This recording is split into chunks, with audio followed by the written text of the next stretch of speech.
this meeting to order. First thing on the agenda, would you everybody join me in pledge?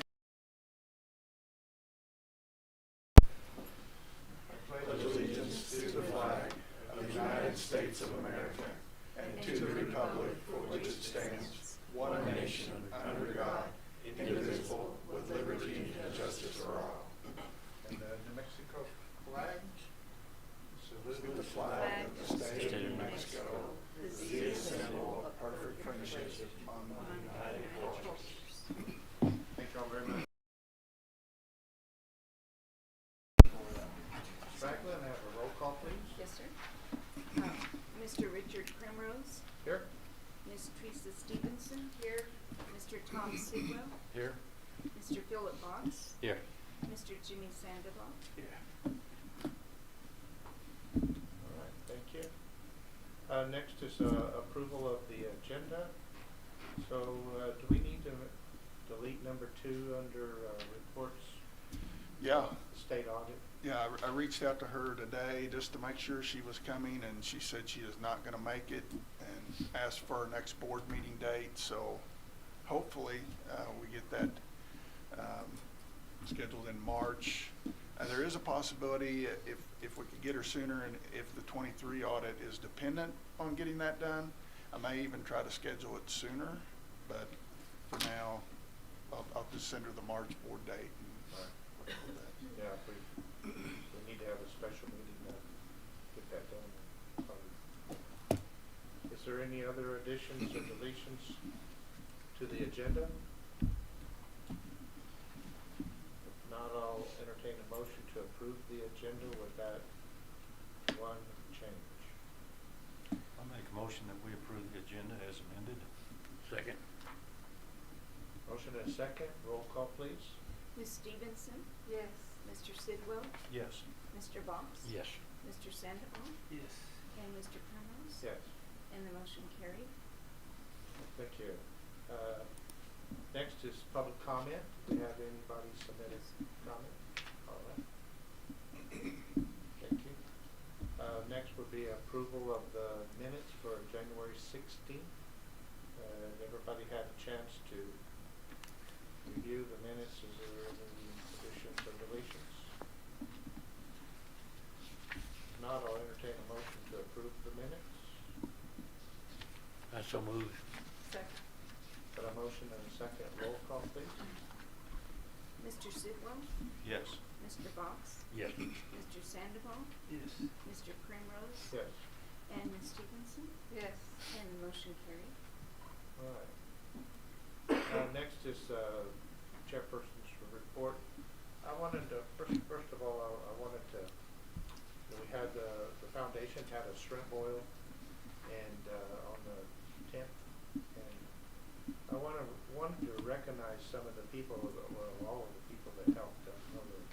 I'll probably miss some, but I thought it was a success, and we had a lot of positive comments, and they were really glad that the shrimp boil was happening again, and they said that they would look forward to having this same event next year. So it turned out a lot of work, but it turned out really good. But I wanted to thank the cook and the main in the trailer. He had the cook trailer and supervised all the cooking was Larry Moore. And the people that helped him with the cooking was Veronica Moore, Dean Cooper, Kathy Cooper, Jimmy English, Randy Block, Jim Lafferty, Billy Southern, and Franklin McCaskey. For the decorations, Diane Graff, Tricia Cook, and Steve Steele. The auctioneer was Franklin McCaslin. We had Altrusa did desserts, and so they auctioned off the desserts, and all of Altrusa donated all the money to the foundation. So I want to thank all of the Altrusa ladies for making the desserts, but they did auction them all off, and Franklin auctioned them off, and Kristen Southern and Nancy Primrose up with the auction. cleanup. Jim Lafferty cleaned up the Elks for us. I want to thank the Elks Club for giving us splitting the cost with us for the band and having the event at the Elks. It was very good. Lindy Borden furnished the music, and Denton Moptaw, he donated rooms for the band so they wouldn't have to travel that way. And then Phil Bittigan and Bonnie Skrull worked the door. And so I want to thank all of those people because they did a really good job.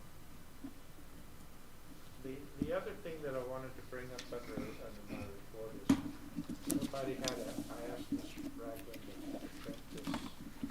This comes from ACCT, and one of the things that HLC wants to see is that the board has some training, so we need to either think about having a retreat and some training, or I got this off of the ACCT website. It's Trustee 101, and it kind of goes over what our duties and responsibilities are. I thought it was very good. I wanted to share with everybody this training, and I did and get on the website, the ACCT website, and I've been taking some correspondence and they have correspondence and some classes there. And we may think about possibly doing that as a group, because that's one of the big things that HLC would like for us to do. If everybody's in agreement, we might set that up,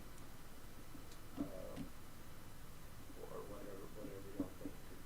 As a group, go listen to one of the webinars, or I can bring us reports, whatever y'all think is to give us some additional training. So we'll have a clear understanding of the purpose we're here. And I've done this for a lot of years, so I know how they work. Okay, I know you've been here a long time, and we'll rely on your help. Dr. Berry was the one that started all this, the board. So we'll think about that and set up a time to do that if everybody's in agreement. Sounds good. All right. That's all I have. We'll go to reports, President's report. So y'all have my report. I wanted to kind of maybe update a few things on it and add a couple other things. The legislature final day was Thursday. As far as I know, we're not getting any extra money for RPSP, and we already knew we weren't getting any capital until our audits are caught up. But I think we were successful in getting the HB2 money authorized or reappropriated to go into 24-25. So if we don't use that, which we won't use it all this year, and right now we've drawn down 490,000 or so. So that leaves 1.5 million. So we'll pay our 22 audit. When the bills come in for the special audit and the 23 audit, we'll pay them. We'll pay, our business contractors, Judy Sharmer, David Gray, that are helping catch our business office up. But, obviously we're not going to have all that done by June 30th. So as long as the governor signs that, which at least, I haven't heard anything that to the contrary, that money will get carried over into 24-25. It'll still be there to use for some of that same things. And my hope is that I think some of them are seeing we're not getting a lot of that money that we would normally get as a college, and my hope is that some of the restrictions on that money may be loosened up, and that we may be able to use it for some more things besides what we're already using it for. So that's a good thing, and I mentioned in my report Representative Chatfield, Senator Woods, obviously were huge in getting that language in there and kind of supporting that all the way through LFC and the approval process. One thing they did pass, which I'm pretty sure will be signed, is a 3% raise that will begin June or July 1. There's some other things tied in with that. The Family Leave Act did not pass, so that would have been an additional expense or burden. So that didn't go through. Mr. McVeigh and Mr. Kaiser went to the Higher Ed Day, and I think that was pretty successful. They may talk about that a little bit later. I wanted to add about the Foundation Shrimp Boil. Mr. Primrose won't say this, but I think he was also one of the cooks and one of the major people putting that together. So I think it's great that the foundation did it, even if they hadn't made money, to get their name out in the community, showing they're active. I think it was a great start, and I've heard a lot of feedback from the community on that also. There's a couple things. So Thursday, we have a meeting at the Wind Building lecture hall, and I can't remember all the details of it, but it is connected to an effort by the New Mexico Department of the Environment, and it's an effort that they're applying for a grant. They've included Arizona, California, Oklahoma, and the idea is to have like hubs along I-40 for hydrogen, electric recharging stations, and also some transportation hubs. And so we were invited to participate in that. Andy, I can't believe I forgot your last name. What? It's fine, swap. Swap. Just like a trade. Okay, so too many things in my mind. So Andy's been a big part of that. Julio Galindo has been part of those conversations. And so one of the things they have to do, and we're kind of on a time crunch, is to get a community meeting together. And so that's Thursday at 6 o'clock at the Wind Energy Lecture Hall. If any of you can make it, that would be great. The more people we have there, I think will benefit us. It's not 100% guaranteed that Tucumcari would be one of those spots, but with our renewable program here, and this is a huge time for our wind program. Impact is here, and we'll introduce them a little bit later on. That's a huge thing to the college, and this is just one more thing that will fit in with what we want to do for renewable energy, whether it's wind, and then now we're having some conversations about solar. So it's a big thing. So if you can make that, that would be great. Dr. Moss, Yeah. is that the Environmental Improvement Board that's going to be conducting the meeting, or? It doesn't sound familiar. I know. Colt Vaughn from the Environmental Department will be here to conduct survey. Yeah. Yeah, okay. What time was the, 6. 6 to 8. on Yeah. Thursday? Thursday evening. Yeah. This Thursday? Yeah. And there'll be some snacks, light refreshments during that meeting. So again, there's a lot of things in play there. It's not 100% guaranteed, but Tucumcari was kind of recommended later through the process as being like a kind of a port, that they wanted to see those every 150 to 200 and some miles along I-40. And so that's why, they're looking at sites like, I don't remember where in California, but Kingman, Arizona, Winslow. There was discussion about maybe Gallup, Albuquerque, Tucumcari, and maybe Amarillo. I can't remember if I'm missing any of the names in that. But anyway, if you can make it to that. We have have been moving some people. If you come into the building G over there, it's gotten kind of lonely over there. Josh and Joel are now in building A. But we think that's going to work out better just for the overall function of the college. And we're still kind of getting some moving plan, but we kind of got to do it when we can. The other thing, talking about moving, so this idea came up today, and it was actually recommended by Mr. Wickham, or suggested, about moving the boardroom back to Building G.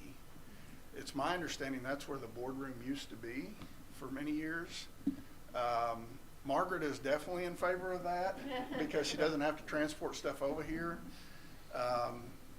This room could remain a meeting room or instructional space, but it also, my understanding from Larry is it would be easier to utilize the technology that's in that room. The sound is better. There were a couple other things that he mentioned along with that. So maybe just something to think about. It would involve changing the open meetings resolution that y'all passed, and then just posting a different location. But it's a little smaller room, but I think we'd still have enough room to fit, a couple rows of chairs in there, and so it's just an idea. I think, Ms. Stevenson, you probably remember when it was over there. Mr. Sandoval, you probably do. You guys just started meeting in here. The rest of you are too new, so. I can't remember why I think there was some kind of a bad smell from building or rug, something. Yeah. They had to take care of. Yeah. So, just a It thought. was good. Worked for me, either place, so It works for me. whatever. So we might look at putting that resolution next month, and then maybe look to try that maybe April. And if I think if there was a need, like if we were gonna, hopefully things don't blow up like they did a year ago, but if they did, then you could probably move the location and just advertise it for that one time or something. I think we did that a couple of times when there was something going on. Yeah, okay. That's all I've got unless y'all have any questions. Any questions for Dr. Moss on his report? Happy anniversary. Yeah. I entered this position of February 14th last year, so. Yeah, happy anniversary. Glad you're here. Next would be the financial report for February. So again, if you guys have any questions, Ms. Sharma and I had to submit information to higher ed department to kind of supply them with information to justify carrying over HB2. We did a rough estimate of how we would end the year, and right now it's showing that we'd come out, around 60,000 or so in the red. I think those are extremely conservative revenue and expenses, and I think we'll be much better than that. And that's our goal, is to make sure that we finish this year in the black, and we're going to do that one way or the other. But up until then, really all we had to look at was kind of our cash, because nothing else was really current on our record keeping. And so if you notice, our cash has been staying pretty stable. We've maintained right there around $1 million.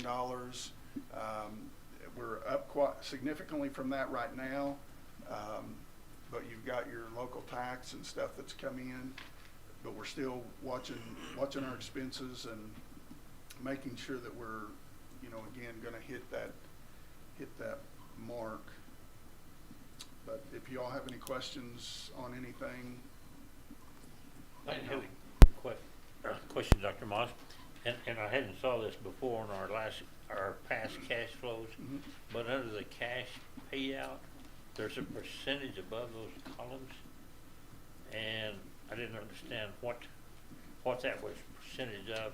And you know, it varied, and then it comes down, and then it's the Which same on page are this you one. talking about? Right here. Oh, These the ca- percentages right across here.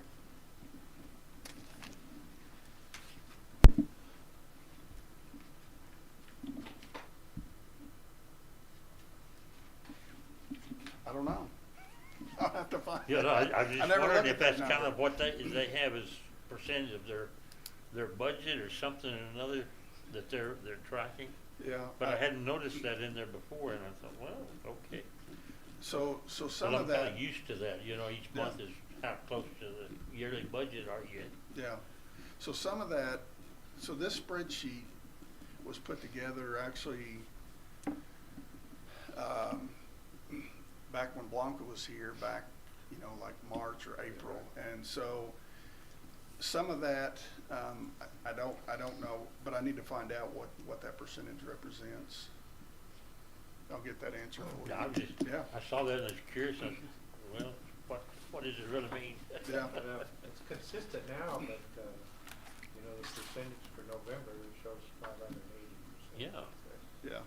So something's probably not right there. And some of that, so since that switched from Blanca to Tammy, and then Tammy sends it to me before we send it to HED to look over, you know, some of that may not even be being kept up.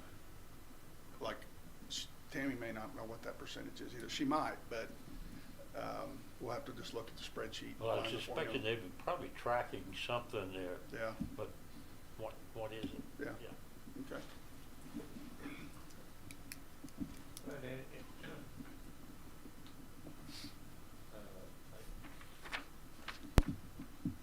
guess we need a motion to approve the financial for January 2024.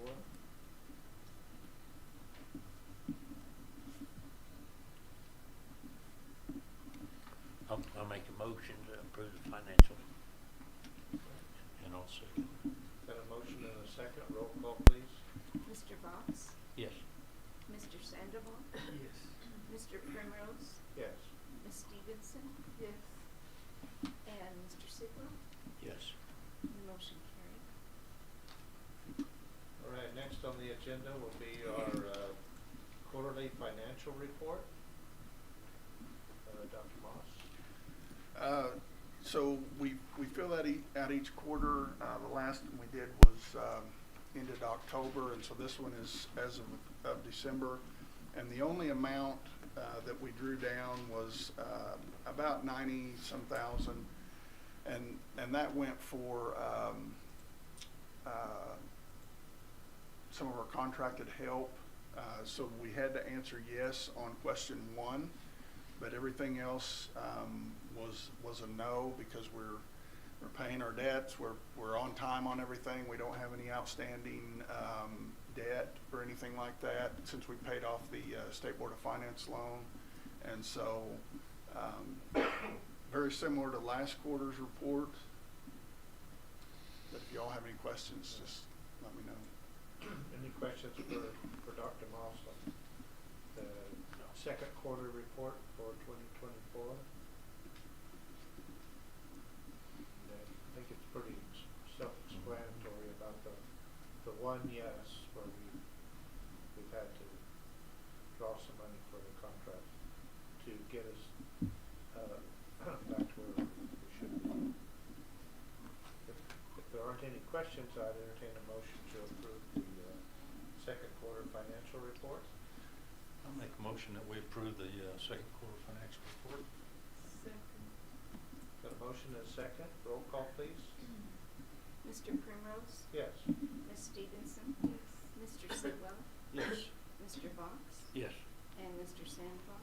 Yes. And motion carried. Next is the main report for the Lightcast economic value of Mesalands Community College. This is an extremely detailed report. It is. And lots of information. I like the little 2-page fact sheet we is a very good, extensive report, and I think it will be a useful tool so that we can show how important the college is for our region. Any other comments, questions? We've seen this, I think, but it's finally, this is approved. Were you able to share some of this at the legislature? So yeah, I forwarded the 2-page summary report, and when we sat in the draft meeting, they said most colleges don't even release the full report; they just share the summary. But I sent the summary to like a representatives. I sent it to HED. I sent it to LFC committee. Because it's positive for us. So yeah. Well, I know, I think you, Dr. Moss and Dr. Hackett said that they mainly got most of this information from the two of y'all. We appreciate you working with them to do that. And extremely beneficial for the college, I think. For the area. Next, if there aren't any other questions, we'll move on to Mr. Kaiser.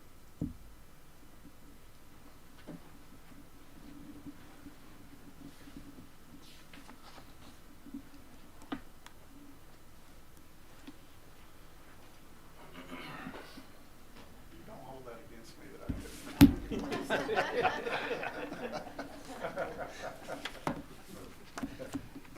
Mr. Chairman, members of the board, thank you for taking the time to look over our academic affairs report this evening. A couple of highlights. Today is the start of our correctional ed program term, which will run for 16 weeks. And we had some great news. We have 32 courses offered across 10 facilities across the state of New Mexico, and nearly all 32 are full. So it's kind of unheard of for us. So it's a great event. We're actually having to build out a couple of more sections of gen ed courses for these students. And we are in the process of delivering textbooks, mailing out textbooks, and driving out textbooks. It's a massive undertaking, and it would not happen without the support staff that we have in our enrollment team. And I wanted to take a moment to thank our registrar, Brian. Why am I forgetting his last name? Bailey. Brian Bailey. So you caused this.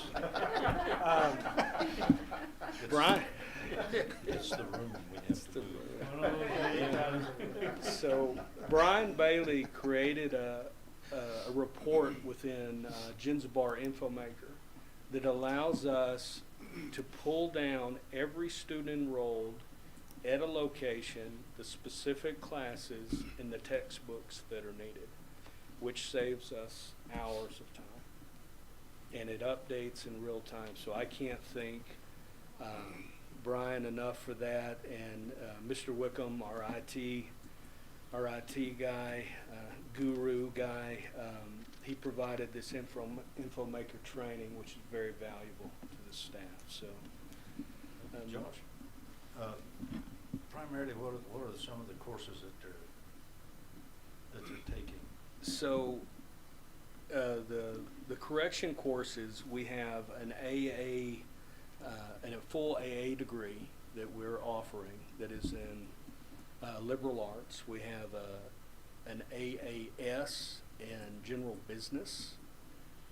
We have a certificate of the arts, which is about more about creative practice with drawing, art history, those kind of things. So within the framework of those courses, you have your 60 credit hours that transfer to any four-year institution within the state. So you have your gen ed, you have biology, English, history, sociology. The same classes that we offer here. it's more of a reduced palette for those students because, of course, there's some classes that we cannot deliver in an independent fashion or a paper-based fashion. But for the most part, we're trying to give those students the same opportunities that our main campus students. The other item, like Dr. Moss highlighted, both Josh, me, and our adult ed director, Dean Garcia, we went to the Roundhouse last week, and I just wanted to highlight Dean as he's our lead, he's our director for adult ed, and there was a celebration for adult ed across the state that took place there, so I was really proud of Dean. I'm not sure if you presented or how that, it's just a lot of people crowded in the Roundhouse celebrating student success. And I wanted to take a moment to let Dean present some of these numbers to you guys.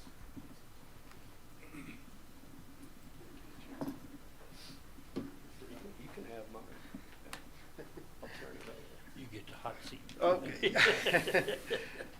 Yeah, like Joel said, I just want to go over some of our adult education numbers as of January 31st. So just for our adult ed, we're grant funded.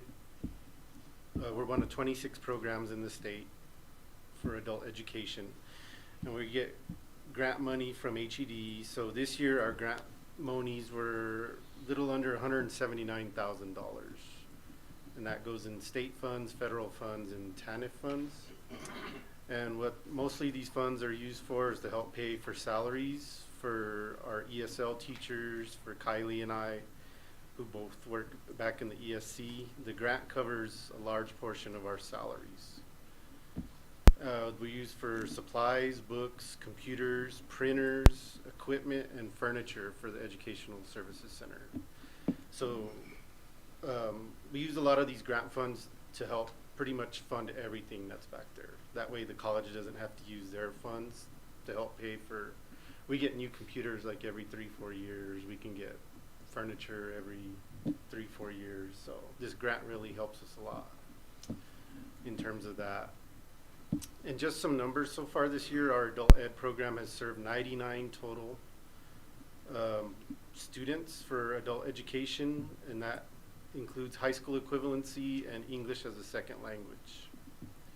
52 of those 99 have at least 12 hours completed in our program, and they're considered participants in our program for federal reporting.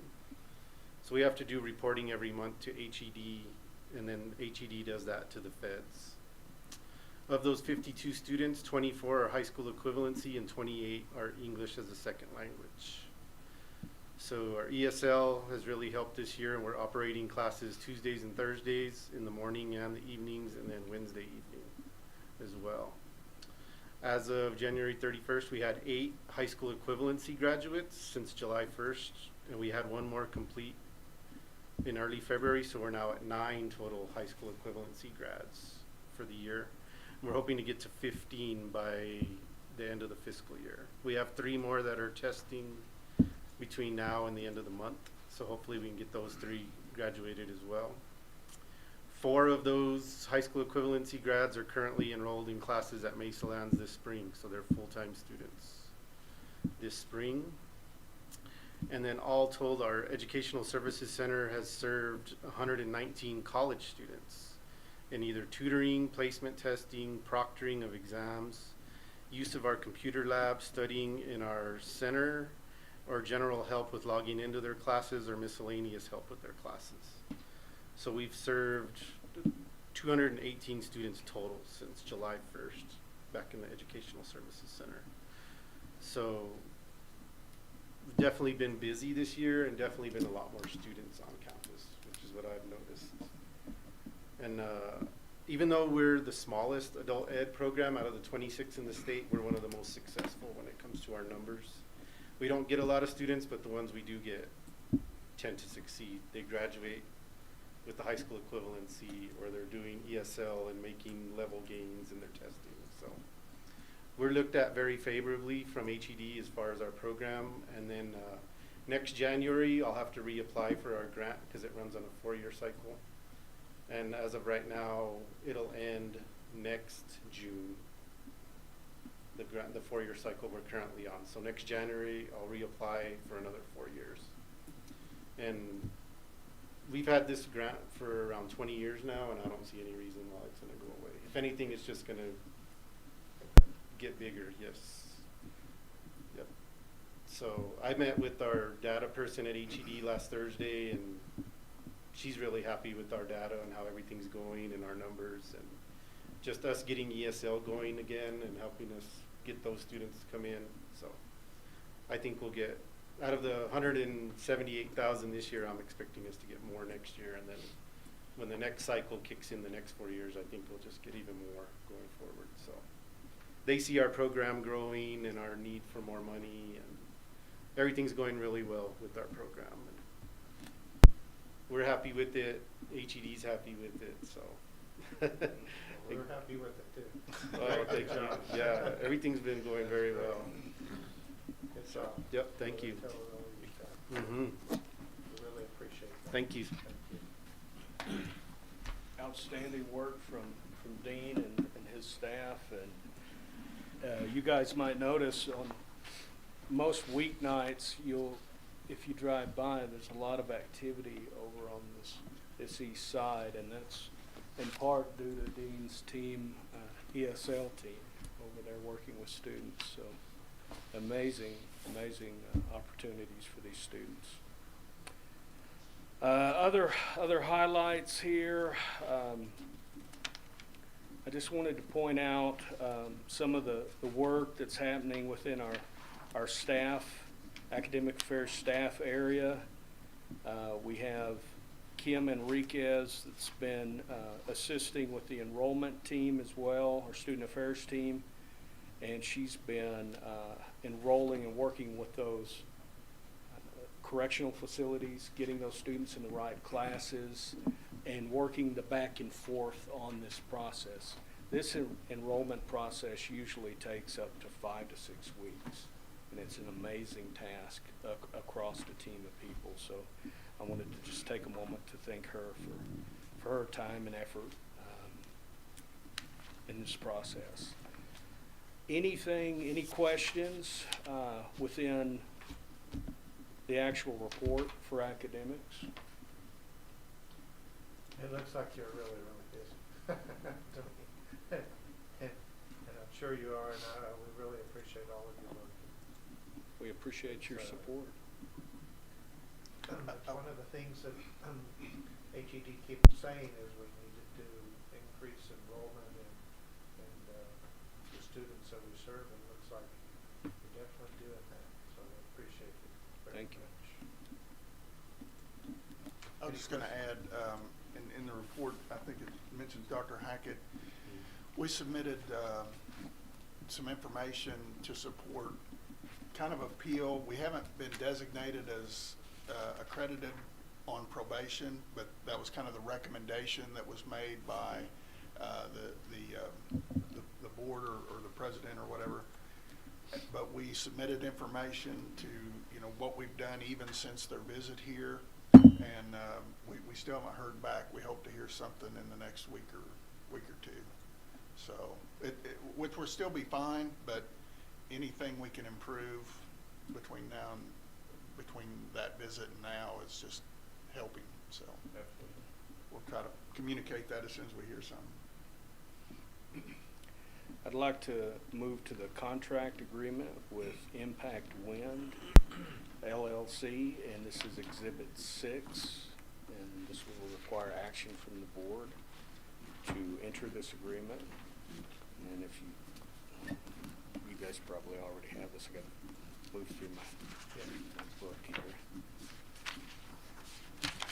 So as with every agreement that comes on to this campus and touches academics, I have a series of questions. Number one, how does this benefit our students? What's the short term, long term? And then of course that quickly follows with, how much is this going to cost? Always throw that in with everyone. But to understand this agreement, I think you have to look at how we got to this agreement. And it happens, in a sense, because of one of our amazing alumni that went through the WIN program. And the alumni student is Renee Turlock. And Andy, I'm going to lean on you for some of these answers, because he comes through a program, our WIN program. How many years ago do we pass through with field corps? Actually, he was an instructor He with was, field corps. he was an instructor, okay, With field corps. Yeah, for many years. for many years. So his experience here with our WIN program early on and our instructors follows up years later and brings us this agreement. So I wanted to highlight that. So whatever you were doing then, Andy, you're doing great work. So it had an amazing thumbprint on this on Renee. Now, to get to our agreement, I'd like first to introduce our guests that represent this industry. This is Impact Wind LLC, and we have tonight an audience, Lawrence Uresti. He's the Executive VP of Impact Wind. And we have John Bishop, the VP of Impact Wind. And if you guys would like to share a little bit about your company before we get started on this agreement. Are you looking at this? I need to stand up. Well, we are with Impact Wind, Executive Vice President. He started this company about 5 years ago. 2019. And me and my business partner bought into the company, bought over the company about a year and a half ago. We started with 6 employees. Right now, today, we're at 72. We're looking to hit 200. In order to hit that number, we came to y'all's college so that we could actually train in y'all's college. To get the best, you gotta train the best. When I came to Dr. Moss back in November, I told him if he would allow me to come into college, I would make sure we had the best training program in the nation. That's what we gotta start with. And I think we've shown what we can do because of the GWO that's taking place right now being signed off this week. They were told that they couldn't get GWO in the facility, if I'm correct. At least where we were at, yes. Yeah. So, I made a few calls and here we are today. Everything gets signed and everything, we'll start our first class on the 4th with 12 people in the class. It's a 2-week class and we'll run 24 people through it a month to start out for the first couple of months, and then we'll expand from there. There's other classes that we're wanting to expand with, which expand in size and personnel coming through. These people will also get credits. We'll also have a job when they leave here. Well, actually, most of them will be hired on before they get here because they will be Impact Wind employees. As an Impact Wind employee, we pay our people to go to college or go to school to better themselves so that they can do a better job for us. Anything like that? Pretty much sums it up. Like you said, we started in 2019 with a secured a general electric contract where we supply technicians for service and maintenance at all of their sites across the U.S.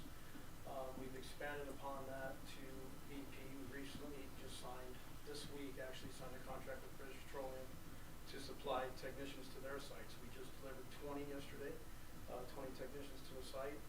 They have 8 other sites that they're wanting technicians on, and as long as we perform and hold up our end of the bargain, they'll be asking for more technicians. So more technicians comes more training, comes more people through the school and everything we're doing here. We're hiring 12 more. Actually, this week we're more new hires sent out to BP. We're doing a mentorship program where we're bringing in, we have to bring in new blood into this industry. There's not enough technicians to go around all these companies and everything that needs to be done. So we're bringing in new blood, meaning green hands, people that don't have any experience in wind, and we're going to train them here and get them up to speed, and then get them out to BP, where we have senior techs that will help them through the process of learning. So that's kind of where we're at. I'd like to add, you know, the impact is obviously great for the college. You know, some of it we won't see immediately, you know, but those certificates and those hours that we'll be processing through are going to benefit us down the road. And really, they've moved in half their families already. They're in process. They're going to have I think 8 to 10 people here living here. Well, I sent you the list earlier. We actually hired 2 locals that were here prior with Philport to be instructors. They're going to go through our instructor classes to become instructors here. And we have 2 outside instructors, 3 outside instructors, 1 admin, 1 procurement, and 1 junior admin. And then you will move here as well. So there's a lot of support, not just for the college, but then, you know, we've got some people moving in here to support this program. You know, Impact is providing housing for their students right now, like through some local motels and stuff. So the impact to the community is going to be big. And I would also say on this agreement, I would look for modifications every little bit, because even today something new was brought to my attention, a future possibility. And so I think the potential for this is huge. And I just want to say thank you to Lawrence and John for coming to us, and nothing but positive that I see down the road. Yeah, for sure.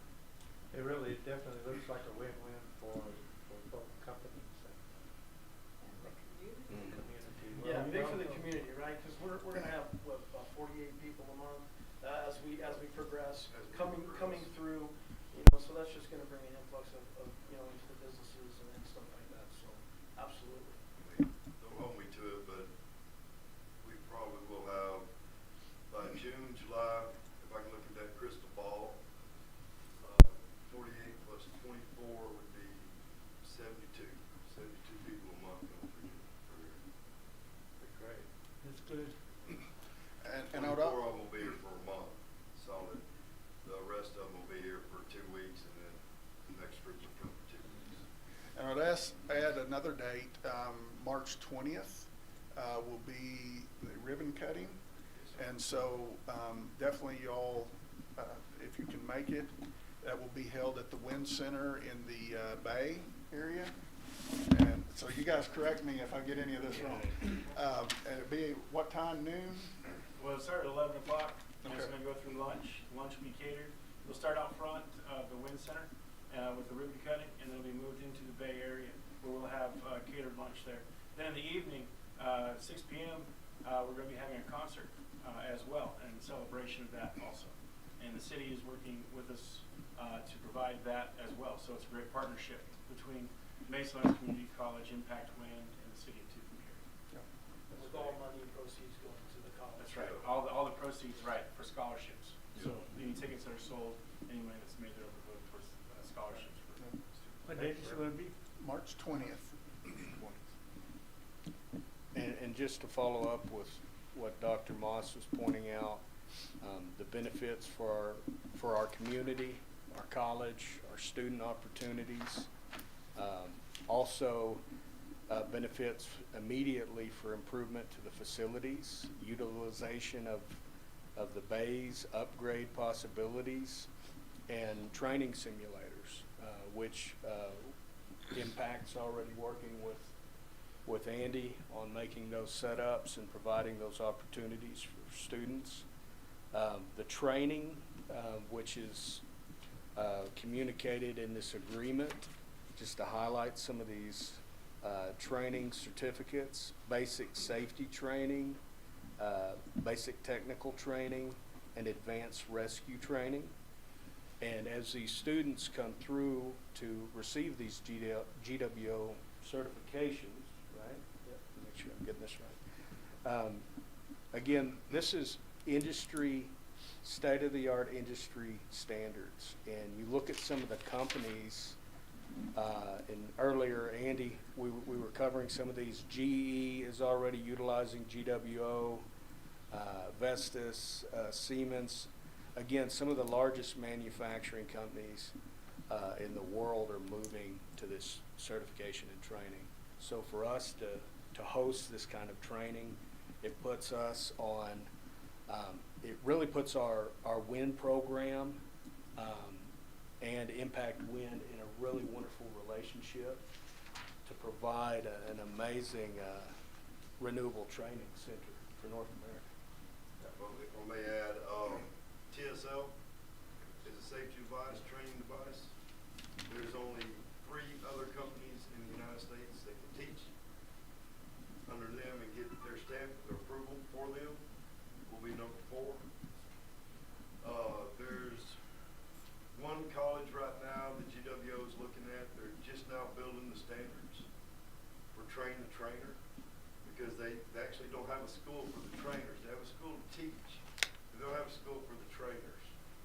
There's one school in the nation that can do that right now, or that they're looking at to do that right now. We're going to put Mesalands as number 2 school in the nation that can do that. And it's because there's one thing that Mesalands has that these other facilities don't, which you need for training trainers. You have to have a working turbine. So that's what puts you guys ahead of everybody else. Yep. And one of the other key things about the classes that we're going to teach is General Electric has their training facility in New York. And to get certified to GE, you have to go to New York. That's final. No one else can teach their syllabus. No one else can teach their classes. We're going to be on that list. We're going to be number 1 that can teach GE, and we'll actually certify our technicians as GE technicians. So we will be the only one in the nation that besides General Electric. And like I told Dr. Moss when I met in November, any student that goes through Andy's class or Terrell's class and graduates and wants to go to school, wants to go to our school for 2 weeks and join our family, they automatically have a job. Hands down. Andy, do you have anything? Plenty of openings. Anything to add? I just am in awe. I think this is, it's an incredible opportunity, and I just think everything's going to benefit from this. Our program's going to grow. Placement is probably my best recruiting tool wherever I go. If I can say, you've got a guaranteed job when you graduate my program, that is the best recruiting tool I can have. Yeah, thank you. Thank you. Yeah, absolutely. Thank you guys. So it really sounds like a win-win. Any other questions, or? Maybe the population will grow a little bit. We're trying. It's going to grow by 8 here real soon. Great. Welcome to Suitcase. Is the contract for 1 year or 3 years? How long is the contract? So I think Mark was researching, we talked about 10 years, and I don't know that we can actually put that amount. I think he has it for 4 years, but you know, our expectation is this is going to go much longer. But he's trying to make sure that we're doing it legally, right. that we're following all the codes in New Mexico. And again, you know, as we go through this process, we may see some things that we might need to visit about and change and bring back. But I think it's in there that every year we'll look at that, maybe more than that, but at least every year we'll go through it and see if there's anything that needs to be modified. Does that sound right to you guys? Okay. Every year, I don't know, whatever we stand on, I haven't seen the business on the 10-year side of it. Yeah, if you don't mind, I'll speak on the contract a little bit. So we've been going back and forth negotiating past week or so. I had the wrong copy of the agreement. There's an updated version that Lawrence provided me. So we had already pushed our contract through the attorney, and she had a few comments, a few little small changes, nothing too major. So what I did with the most recent version, the bulk of it's actually passed through their attorney, and it actually reads a lot better. Before it was more of a professional service agreement, now it's a true training certification program. So I've added things to the agreement such as the actual floor plan of the building, which office spaces they'll be leasing from the college, and then what the expectations are of the college. They spell that out pretty well, and what our expectations of them are. It's a lot more neutral. Before it was more really protecting the college. That's how we typically draft our contracts. It's a state contract template to support the college. But since we're going into this partnership with Impact Wind, a lot of that was kind of neutralized, where both sides are protected, both sides. It's clear how it's spelled out. So, like Dr. Moss stated, we're trying to do everything legal per state statutes. So we dial that back where it's common with our other agreements, where it's a 1-year contract with the option for 3 consecutive renewals, where we revisit that contract every year. So we're pushing that. Today I pushed that back to our attorney to get her comments and make sure everything's in line. And once that's received, we'll get it kicked back to Impact Wind. Also, the attachments that were on the agreement that I provided in the agreement I had provided Impact Wind Energy, that was with this newest version is the certifications and micro-credentials, all the layout with the $150 flat fee. So I went ahead and deleted the whole list of additional fees since it's not applicable to this. It's just going to be strictly a $150 flat fee per student through the college. And once we get through that, if they had a student that wanted to pursue, say, an associate's or go further, then those fees would come into effect, but it wasn't applicable with this particular situation. With the GWO certification, there were some modifications that had to take place, a new ladder, so in fact, Wind Energy stepped up for that. There's been discussion back and forth. It's not quite solid on the lease agreement. So with that, if you see at the end of that training certification agreement, there's also a lease agreement. That's common with, we've done with Paulitas. Later on tonight, I'll explain another potential agreement with Stantec Engineering. So it's just common language. It's some safeties in places for both sides, expectations, dollar amounts, and then with the newest version, we talked about potentially waiving that lease fee based on enrollment numbers. If it hits a certain threshold, I think it was 120 a year, then we'd consider waiving that. With that, New Mexico, with its anti-donation clause, we have to get something in return. It has to be an equitable trade. So with that, there's some language that states a $2,600 lease could potentially still stay month to month, but an additional fee would be charged on top of that. That's the only new change if those expectations weren't met. Other than that, it's a few little verbiage things here and there, nothing major. The majority is what Impact Wind had provided. So our attorney is looking at this Yep. right now? Currently, yes, sir. Yep. And she had already approved the previous version, but since it wasn't the most current version I'd received from Impact, we wanted to go back and have the attorney put eyes on it because it was reformatted quite a bit from the original version I had her look at previously. But again, I think it actually reads better than the original contract did. With those few changes that she had recommended, I implemented those, and the documentation I'd stated the term of the agreement and then the lease agreement that goes along with it. Those are the major components. So what we've got here is the new agreement? It is the new agreement. Okay. So I entertain a motion to, I think this is huge for not only the college, but the Impact. Entertain a motion to approve the contract and the lease agreement pending our attorney's approval. I will make that motion as stated. 1 second. Got a motion and a second. Roll call, please. Mr. Primrose? Yes. Ms. Stevenson? Yes. Mr. Sidwell? Yes. Mr. Box? Yes. And Mr. Sandoval? Yes. And the motion carried. Thank you very much. Glad Impact is here. We look forward to a long relationship. Yes, sir. Thank you. I'm glad you came to Tucumcari anyway. Thank you, guys. For sure. Next is, thank you, Thank you. Mr. Kaiser. Thanks for all you do for the college.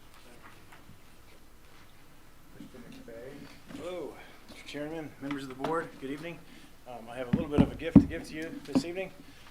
Some of my thunder was stolen from academics here just a second ago, but I've got some bracelets to hand out to everybody. We got brand new in, so as we're recruiting and bringing students in, we're getting them some new things that help to get our name out there and encourage students to check out Mesalands Community College. You know what? I asked because my wrists, I've got big old, mine are about the size of most people's legs, but it didn't fit me either. So, but yes, we're excited about that. Some advertising opportunities that we've had. Excited about those as well. We have been working on enrollment. Joel earlier highlighted the enrollment team. And I just want to add to that they're just fantastic. Jessica Gonzalez and Brian Bailey and Kim Enriquez, the work that they've been doing with corrections to keep us on track, it's just phenomenal. And we have seen an increase in our corrections enrollment, so that's very encouraging. I will have a report next month on the total numbers as we're able to give you a more definite look on those next month. Now that the census is complete and corrections is enrolled and courses have begun. So we're excited about showing those things. You have my report, so I'm just going to entertain any questions you have. As I said, there are a lot of the things that we've covered earlier are a lot of PR and invites will be going out to everyone, of course, for March 20th. There's a concert. Able to work with the community. We're very excited about that. Providing more events in the future. We're looking forward to that. Cinco de Mayo, we have 3 people that are going to be helping work with the city to organize Cinco de Mayo. So we're providing 3 and the city's providing 3 to make a committee that will be working together to have a successful event for Cinco de Mayo. So we're very excited about that as well. You mentioned in your report that we didn't get the food security grant. Yes, sir. And I see the date problem. Is there, they give you any reason or what? I find that kind of strange with as much push as the governor and so forth has been through the food security programs as to why we wouldn't. I agree. I haven't gotten any response as to why. We have asked the question, why, what can we do better in the future? What we are doing is looking at grants that have worked in the past to see if there's maybe something we can do differently to help this one become more successful. Well, I know they're throwing a lot of money out for us not to get something. I kind of wonder, okay, what's going on? Why are they mad at us, Yeah, absolutely. Okay, good luck. I Yes. wonder about that because nobody comes to Tucson to visit with us or But yeah, just wondering. we've asked the question. We haven't really gotten a clear Well, answer and on that. them running so far behind on it too yet. Right, and that was put off. They were behind on even awarding the money. So I guess the response was just that they had other ones I guess they were giving to and didn't have money available for ours. So. Josh, could you speak about the FFA event? Yes, I'm sorry. Thank you. I think it's March 1st. March 2nd. So March 2nd, FFA. In the past, they've had over 300 students that have attended that. It's a state competition. So students from all over the state are going to be coming here to compete. We're hosting it.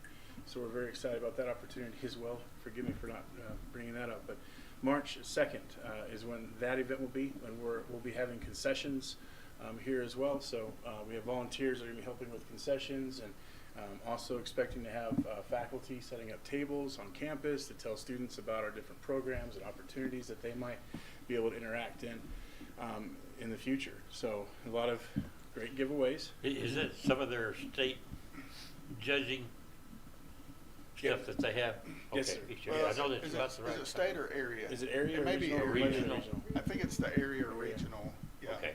But yeah, it's still a big. Yeah. Well-attended event. So apologies. It probably is the area. I think, I'm not sure. Probably Yeah. regional because I think state is usually at Las Cruces. Okay. And MSU. I know the number that I'm preparing for, and that's important Yeah. to me. So over 300 students should be here on campus. Super. You said Senator Heinrich's office is suggesting we look at some student housing needs. Have they still, do we have an application or? We haven't heard, so we're looking into those opportunities, whether it's with HUD or things like that where we can get to the spending. I haven't seen an application as of yet. They're looking for opportunities that we might, and point us in that direction that we can start investigating and looking at. As of right now, I don't have any applications before us that I'm aware of, but that they are going to be giving those to us or sending them in our direction to let us know about housing opportunities that we might be able to use in the future. We had a conversation with their office, talking about, one, the repowering of our turbine or putting up a new one, and housing, and they felt like they could maybe help us a little more on the housing sooner than the turbine. And that, like Josh said, they're looking for some avenues that they think it best be the direction for us to go. Yeah, there's more, the housing is probably a better opportunity. And then again, this agreement too with Impact Wind, it gives us more opportunities for the repower. And of course, it also is going to gain the attention of course, other companies as well. So I'm anticipating opportunities that might present as well. So we're very excited about that opportunity. Well, we take funding for both, I think. Absolutely. Just open up the checkbook. That's right. On your student recruiting, you've got numbers by each one of those disciplines there. So where do you go from here with that? So, I look at, as an example, animal science, you got 24, agribusiness 21. Now, what does this translate into later? How many students does it translate, the percentage that we usually gain out of this, or the next steps? Yeah, Sure. So the next steps in this is usually we connect the students with faculty. Faculty are our best recruiters as far as giving them more information on what's going on or what we provide or what we present. So Julio, I believe, is forwarding these on to these faculty and these opportunities that would be there. So that's where those get forwarded on to those, and then Julio works with that faculty to bring them into a relationship or begin the process of registration. Is that what you're asking? Or? Yeah, I just wondered where it's going to go. Like animal science, but we don't have animal science right now at curriculum, do you? Yeah, we have it now. It's smaller, but we're offering some animal science classes. So you need a minimum of 5 or something like that to really? Really, what, We're 8? We're running a class with 8 right now that's in animal science. We also have a rangeland management course that has about 7 to 8 students as well. And what I'm seeing is there's interest tied to that from some of our local high schools, and it's partly through that FFA involvement and just some of our ag-based programs at these local high schools. So we're seeing them start to funnel in and ask for more classes. So I think in the future, next semester, we'll probably see up to 6 classes that are specific to that agri-science pathway. Okay. And along that line too, I'll go ahead and bring up the fact that we're investing in a campaign currently for animal science, and so I have an ad that I've been working on, and I was talking with Joel about that as far as doing animal science and moving in that direction. But it's with USA Today. It's going to be going out nationally to see if we can get interest and bring in more opportunities there for those students. Thank you. Are there any other questions for Mr. McVeigh? I got one. Can you talk to the radio station to announce this stuff? Because sometimes my mind don't work too good. Sure, absolutely, yes, sir. I listen to the He's radio. on there in the mornings every once in a while. Yeah, Wednesday mornings. I'm on there on Wednesday mornings. About 7:20, 7:30 is when I come on. I'm still night. What's that? I'm still asleep. You're still asleep? Well, and yeah, I'll be there in the morning. But yeah, But we have ads that go on the radio, but yeah, I guess we could change the ads every week, but we'd have to do it about every week. In your program, you say, "Time to get up, Jimmy." That's right. Someone tell Jimmy Sandoval, let's go. There you go. You know, I tell jokes in the morning. Yeah. I do the Joshin' with Josh is what we call the segment. And You're gonna have to get up So early. now 7:20? you get up and listen, because he'll be talking about about it, you know? 7:15 to 7:30, and that time I show up there about 7:15, and then they'll let me on the radio Wednesday morning, and I Joshin' with Josh. They even got this little soundtrack they do with it, and then I tell some dad jokes that are pretty good, and then I go into talking about the college. So. Yeah, get on there around noon, be all right too. That's right. I'll need to go back and say this one's for Mr. Sandoval, just for you. Yeah, This set goes out your to you. alarm and then you can go back to sleep. Because the older I get, the lazier I get. Any other questions for Mr. McVeigh? I do want to highlight one more thing. I apologize. I just wanted to say thank you to Diane Grapp. You know, earlier talked about the foundation, the work that she did for the fundraiser. I do want to recognize her. She does student events for us, and she puts those together. That's a lot of work to do to get all that coordinated and ordered and put together. So I just want to say thank you to Miss Diane Grapp as well for what she does for us, but also for the foundation too. We appreciate it very much. Students appreciate it very much. We had a nacho day the Thursday before the Super Bowl in honor of the Chiefs, because we all expected them to win. But she helped put that together. Yeah. She did, yeah. She did a great job.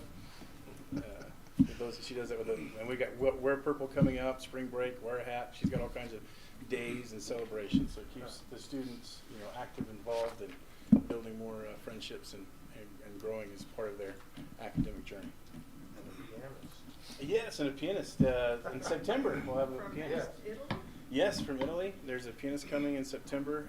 He is, gentleman is a teacher in Italy at a university there, and he has a student, and he has moved to this community. He's retired here, so he's purchased a home, and he is retired here, and he wants to give back to the community. And I think he said that his realtor had him do a concert at the convention center a while back, and so Really? he contacted us, the teacher did, to see if he could do one with his students. So it'll be a concert in September 13th, I believe. So does he have family here or why? I don't think he does. I'm not sure what drew him. He did is it called a residency, Joel? Residency at New Mexico State. I believe it was New Mexico State that he did work there with them. So that's kind of how he maybe got introduced to New Mexico. I'm not sure exactly what brought him to this area specifically, but he has purchased a home here and he's retiring. We're very excited to. That's great. And I got to hear him a little bit, so that was really great. Yeah. Everybody else gets to hear him in September. What's that? What does he do? He plays the piano. How come Mesalands won't get a band? Well, maybe this is the start. I don't know, but if I can recruit some students, that'd be good. That'd be good. That way they can perform it with the Rattlers play. Yeah. The Well, school don't have a band, and if we can show them, start having a band somewhere. that would be good. It'd be neat if we Getting could. the kids interested. I'm not musically talented at all, so I would have a hard time starting it. I hear their kids singing, beating the table apart and all that. Oh yes. There's nowhere to go. I'll put together the concert, but. The elementary always has a good, has a good music program. Good music program. Okay. I just wanted to add that I heard that Dr. Moss is a pretty good banjo player. I just wanted to throw that out there. I can play a bass and I can play a dobro, but I cannot play. I wouldn't even pick up a banjo. Well, we've got a bass player and a piano player. Yeah. Oh, we're about to get a band together here in a second. Little jazz band. Percussion. Get percussion in there. Yeah. But yeah, so we have a piano that's in the great room, and so it's getting tuned and it's going to get fixed up and be ready to go in September. That's great. I got a few kids will come to learn how to play an instrument or something. I tried to get him to get it there at summer reading program, but I lost that deal. Any other questions for Mr. McVeigh? And I just changed the radio station, look for a band. There you go, there you go. You turn it up. Thanks so much for all you do for the college. Thank you very much for your time. I'll get up early. That's right. I'm gonna have Margaret give you a call about 7 o'clock. If I don't answer, you know, she'll. All right, next is Mr. Martinez. Evening again, Mr. Chair, members of the board. Highlight a few things from my monthly report. I'm happy to announce that WWRC was back on site and working on the punch list. 2 Fridays ago, they were able to replace the carpet that had been pulled up by the entrance to the fitness center as well as in the new student service area. So that's encouraging to see them back on site and working on those things. The counter, we also had some of the issues with the counter. That was one of the punch list items.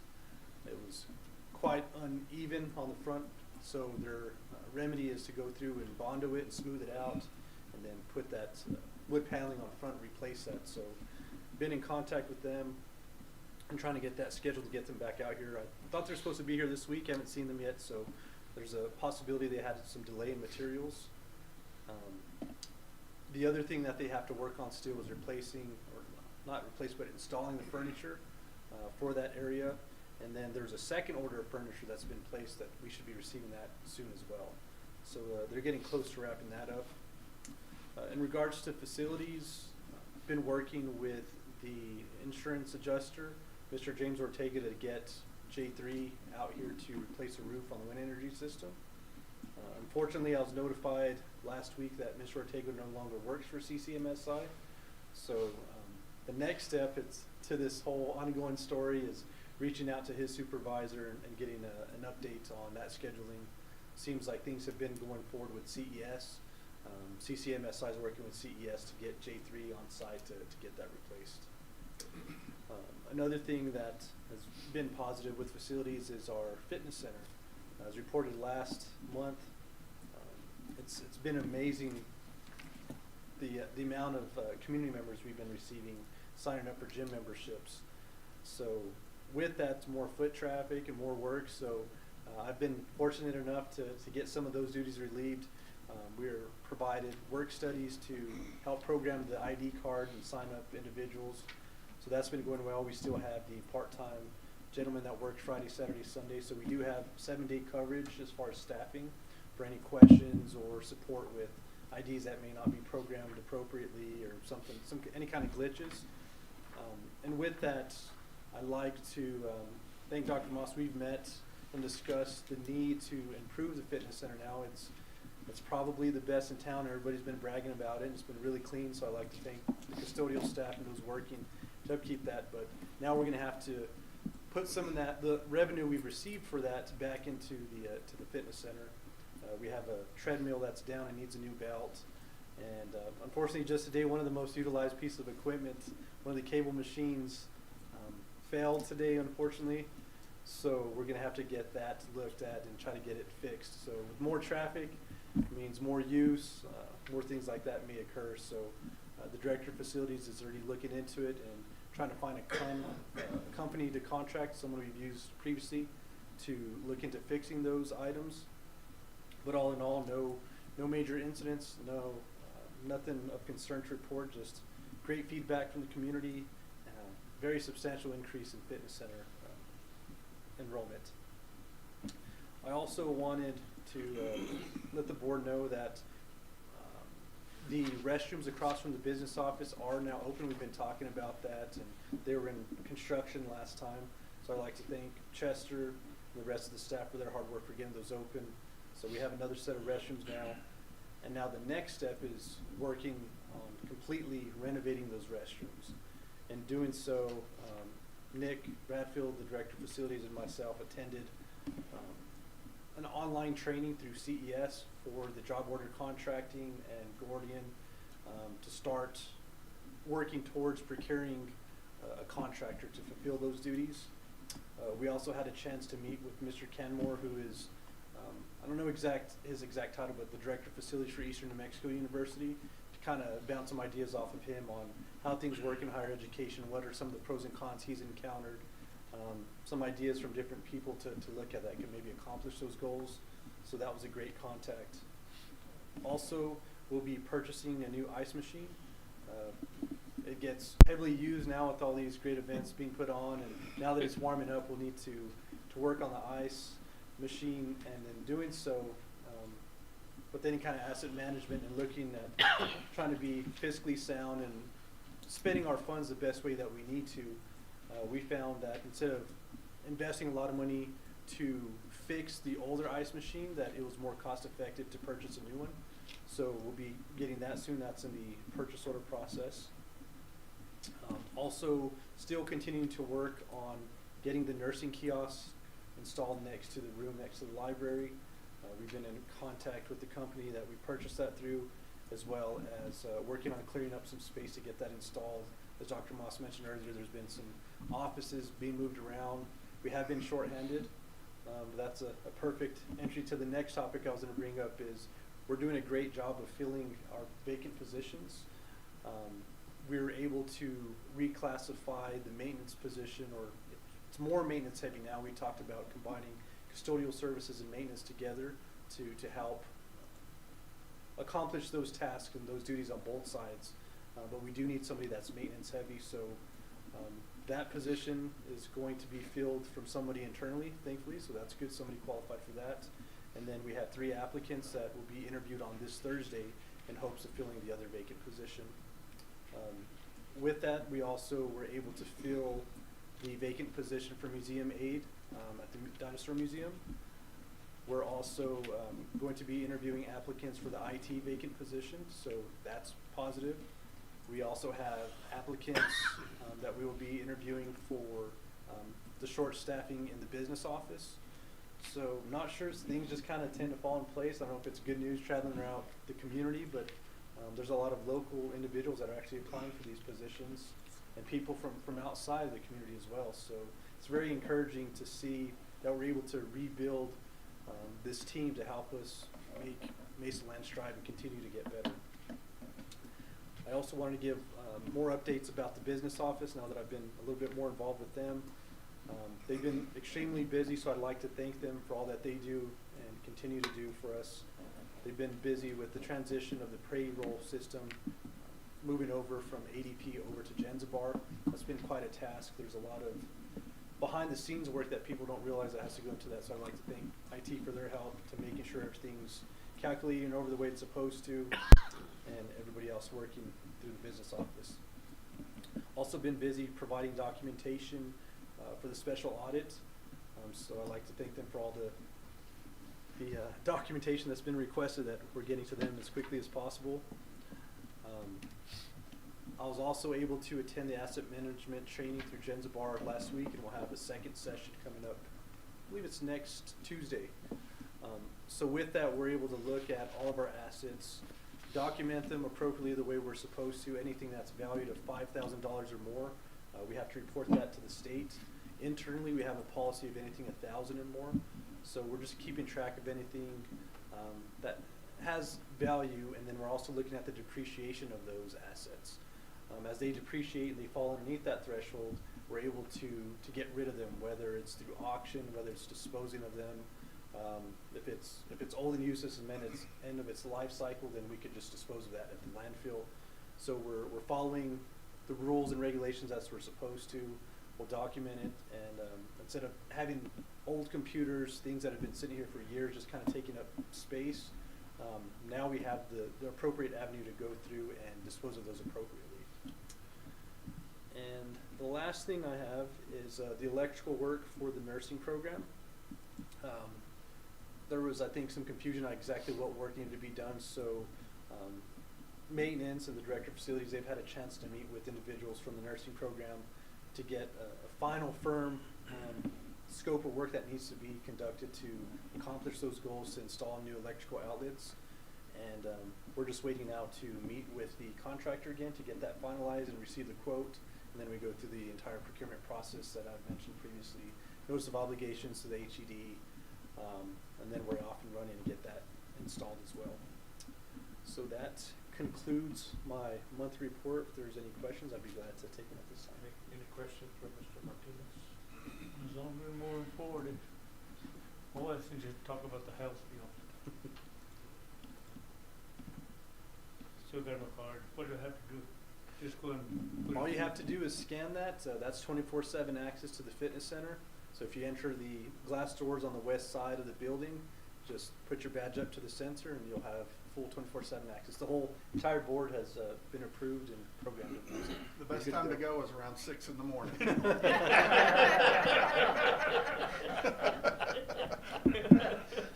can do your 100 push-ups then. You're gonna have to learn how to get up early. Is there someone in there that helps if, someone needs help with the equipment or anything like that? There is. There's 2 individuals that know a little bit more about it. One of the work studies that works from 5 to 7:30 in the evening is really well versed. He's actually a former college football player, so he knows the ins and outs of the machines and what to do and what not to do. And then Cy on the weekends is also pretty well versed on how to use all the equipment, and they'll probably be nice enough to share a few workout programs and help you out. Any other questions? If not, we'll move to the lease agreement.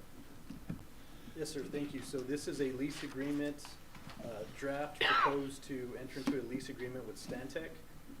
They have been within the community underneath the different company names and purchased by other companies for quite some time. I know one of the biggest issues they had out at the location off of Camino de Coronado is a lack of high-speed internet. And with that, the cost to install that fiber was substantial and wasn't feasible for them at the time. So I feel this is something that's a broader scope than just a lease agreement with the college and another source of revenue and providing office space for Stantec. I also think it's an opportunity to save a business here in Tucumcari and still allow gross receipts tax to come into the area. So again, I think this fits in line similar to what we're doing with Impact Energy and Impact Wind, and kind of that whole, I want to say it's our mission statement, but to be a part of the community as well, not just as an educational institution, but giving back to the community. And in doing so, I really think this is an opportunity to save a business from closing in Tucumcari. Now I'll kind of go into the lease agreement a little bit. It's pretty standard and basic. This is something that has some of the same language as Impact Energy. I'm trying to make, Impact Wind. We're trying to make a lot of our leases, of course they're legal, following state statute, and also making sure that a lot of those safeties are in place for both sides. We're trying to make everything legal the way it should be moving forward. And in doing so, it lays out some conditions for the college, and then of course for the clients that's going to lease the premises. And in doing so, one of the biggest things was, again, the internet speed for Stantec. So we've obligated ourselves to at least meet 150 megabytes per second, both download and upload, which is, I think if I remember hearing correctly, they're only about 3 to 5 megabytes per second, which is very slow. So this will help them conduct their business at a more efficient rate. Also wanted to state that the lease space would be in the old Armory building, similar to Paulita's. There's an old office space that's not being utilized at this time on the far south side of the building. And if it's just sitting vacant and it's kind of been decommissioned, it's not on our ING, our instructional square footage for the college that we turn into the state, then it's just dead space at this time. So we might as well do something that benefits the community, but also another source of revenue for the college. With that pretty much sums it up. There's a few what kind of work do they do and so forth? I've heard the name, but I'm not familiar with the So company. they are an engineering company. It's a nationwide company. Before they used to be They New take the Mexico place only, of locally owned. Engineers, Inc.? Engineers Inc., Okay. Alcom Engineer, and now Stantec. So with that, again, it's a benefit, I think, to have that type of business within the community. It helps bring in additional gross receipts tax to the city and county as well.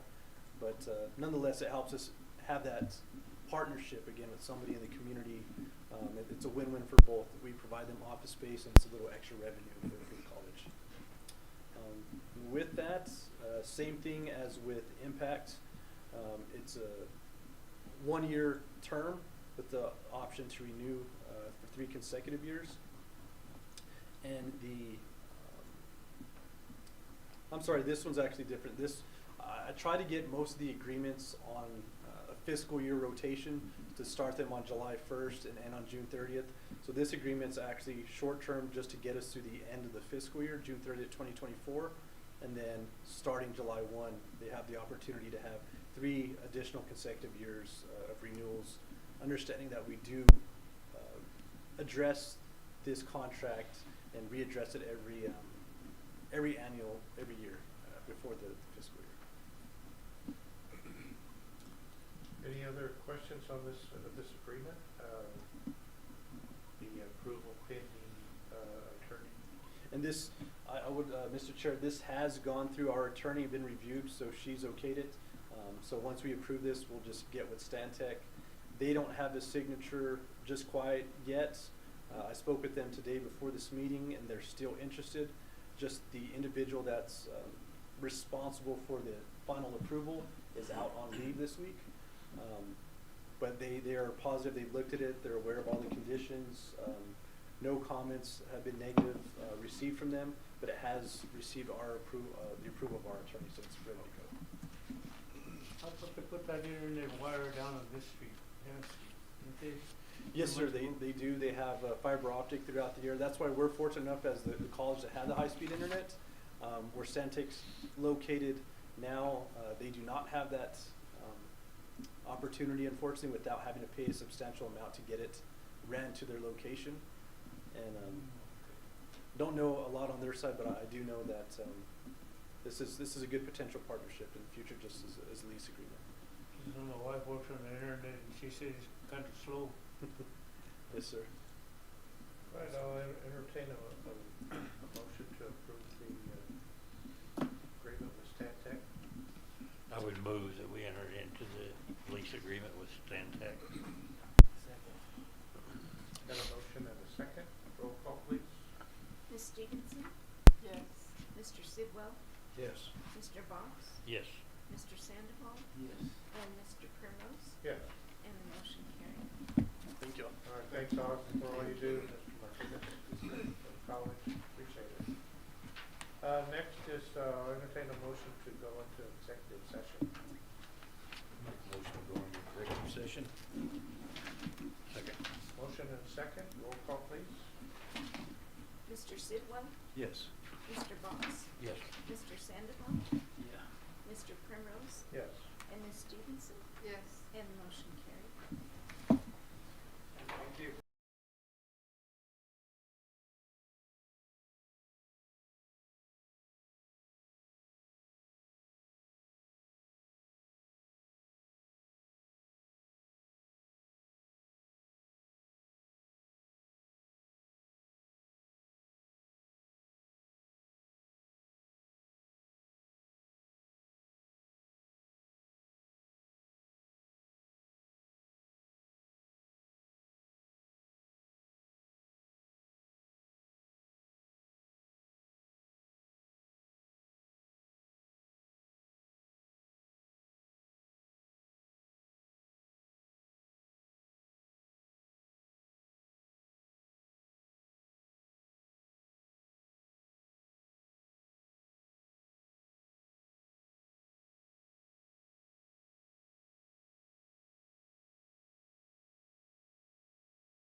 right, we're back.